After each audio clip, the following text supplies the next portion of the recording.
right here. Welcome back. Off the bench, we are getting in touch with Coach O right now. We will have him on shortly. Maybe leaving a meeting or something right now. Who knows? Obviously, fourth quarter started yesterday. Spring ball. Jake, how crazy is that? Verge pointed out, what is spring ball, March 18th? Is that what he said? 3 weeks away, yeah. 3 weeks away. Well, we have the man right now, Coach Ed Orgeron, head coach of your LSU Fighting Tigers. Coach, fourth quarter's in the air. Spring ball's around the corner. You're getting to watch FCS football on the weekends. How's life right now? It is great, man. It's great to have, Tommy Moffitt went through our fourth quarter program. As you know, Tommy and his staff do a tremendous job. We went through every details of the drills that we're going to do next week. And T-Bob, fourth quarter is about coaches giving the correct commands. Yep. And players listening to the commands and execute it while they're tired. And that's related to football. Yeah, me and Jake were talking about it yesterday, Coach. Look, it's physically tough, but really it is more of it's an exercise in mental toughness, about when you get tired, can you still do the right thing? I guess I've never considered from the coach's perspective, though, right? Because you're right. They're having to learn new things. Coach Moffitt told us the other day about how Coach Durante Jones, he's never had this hat before, brought his entire defensive staff back out there on the field later to get Coach Moffitt to coach him through what their responsibilities are. How did the new coaches perform in their first fourth quarter day? Yeah, well, we're going to see because they didn't have their first test yet. Now, okay. They have to present their drill to the whole staff on Friday. Now, Tommy's teaching the fourth quarter to the team today, so next week is going to be the first time that they're going to do their drill, and we're going to film it, we're going to critique it. But I have to tell you something. The guys did a good job of some of the coaches pretended like they were players and they were examples for the drills. Okay, so especially on the sled push, the sale of Bengay at Walgreens increased immensely on Friday night. Wait, so is Andre Carter still in playing shape? Like, is he the big dog on the sled push? Oh, no question. Yeah. He was the big dog. Christian Lockature. Oh, yeah. Christian was flipping tires. Lockature was flipping tires. DJ Magnum, he pushed the sled. He took the sled over, and then Jake made him go back. That's right. And then Sam Nader, I had to pull Sam Nader off the tire pole. You know what I mean? The legend, Sam Nader. Very happy to hear he's back running the bag drills because what would fourth quarter be without Sam Nader? Hey, Coach. That's right. Coach, something else that I think the fourth quarter program can do, it can really organically show you who the leadership of the team is going to be because fourth quarter is tough. Fourth quarter is a mental aspect of it that you've got to be tough. You've got to do the right things. You've got to listen to the commands, and you've got to group your guys together. You've got to, rally the troops, if you kind of use that term. Is that something that you can kind of see when you go out there, fourth quarter program, okay, this is a guy that we can count on? Yeah, and you know what? You got to do it. And your teammates see it too. Now, Jake, you'll like this. T-Bob, you'll like this. Usually in fourth quarter, we split up our team by positions. But this year, we're not. So it is the whole team mixed together, and they're all going to learn how to fight for each other. One team, one heartbeat. Defensive linemen, offensive linemen, quarterbacks, wide receivers, DBs, they all will be in groups together. So it's not going to be like we're fighting against each other. We're fighting for each other. So is that kind of just expounding that a little, like the thought process behind that change a little bit? How did that come about? That was my idea to promote team. I just wanted to promote team. I thought that we need to be closer as a team like we were in 2019, and we need to learn how to fight for each other. And sometimes, T-Bob, the offensive line well, but you never worked with a DB side by side. No, you know what I mean? You and him pushing for each other or stuff like that. So I think it's going to promote more team, and it's going to get our team to know each other. Yeah, it's kind of fascinating. I think the only time I ever interacted with a DB was like catching a blitz up off the edge, like piling out on a corner or something. That might be the only time. So some fourth quarter changes being made from Coach O. All right, Coach, when you start talking about all the new coaches as well, I'm sure that, putting the scheme in is something that you are trying to do as well. So really seeing what the players can handle right now with the scheme additions and with the fourth quarter, and this is really a good time to kind of see where you're at as a team. Yeah, the NCAA gave us an extra 2 hours per week in football with our guys. So Yeah. on Mondays and Fridays, we're doing football school, which is an hour in the classroom, an hour on the football field. Mm. And then on Tuesday, Wednesdays, and Thursdays, we're doing fourth quarter. And Jake, one of the things that we added, and Tommy got this from Ohio State, I do believe 2 or 3 years ago. On Wednesday, we do a competition fourth quarter. And everything is about it's about we pulling the rope against each other, tug of wars.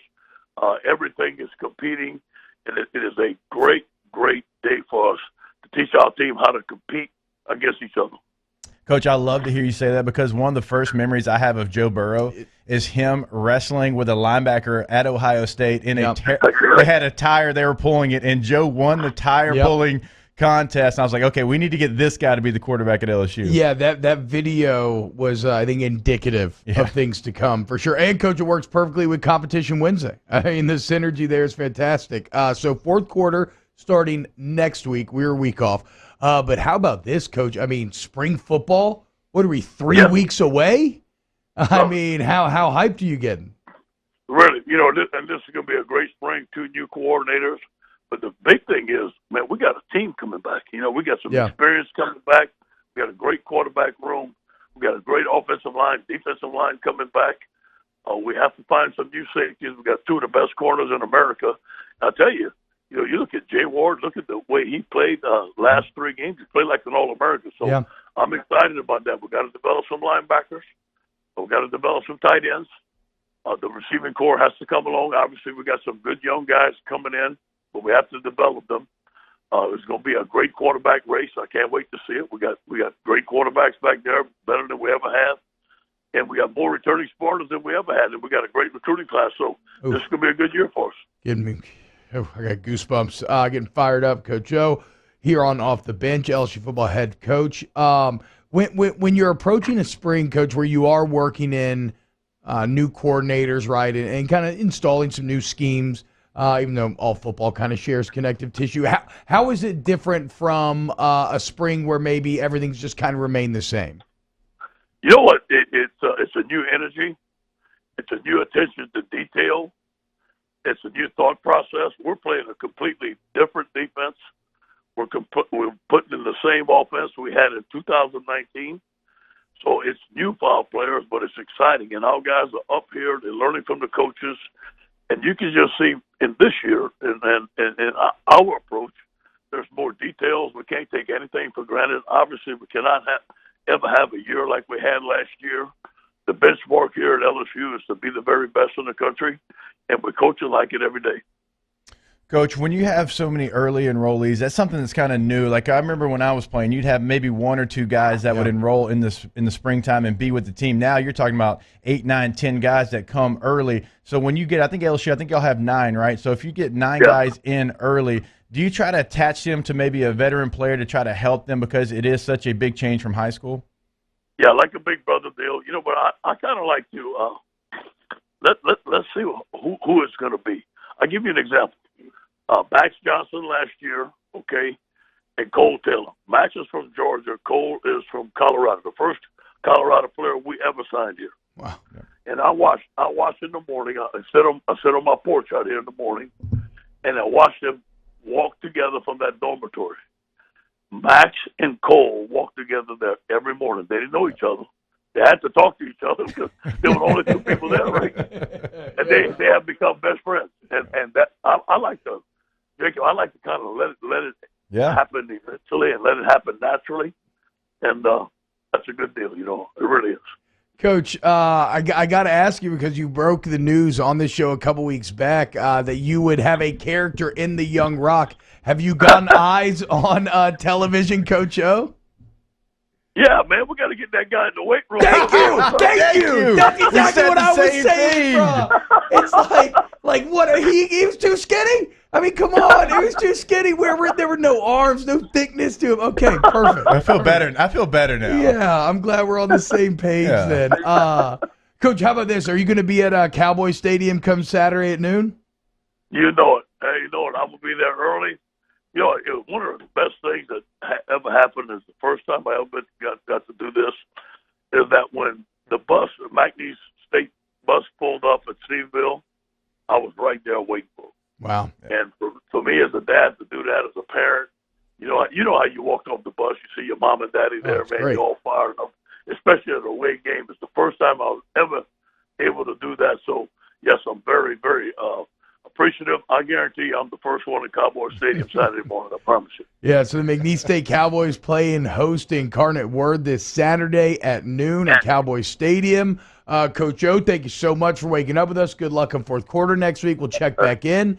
And, have a great week. Go Titans. Yeah, and talk to the Rock, okay? We got to get old boy there was never a point in Coach O's life where he was that skinny. No. Like Coach O's always worked out and been yoked. Well, and the story, I mean, his first job, right? Wasn't he like sleeping on cots at Arkansas as like an assistant strength coach? You've never seen a skinny assistant strength coach, or at least very rare. They have nothing, they don't make any money. And so all they have to do is like live in the weight room and work out, and they just get super jacked every single time. All right, coming up next here on OTB, we will close out our number one, Aaron Rodgers, Matt Flynn's boy, back in the news cycle. We'll get to it next here on Off the Bench.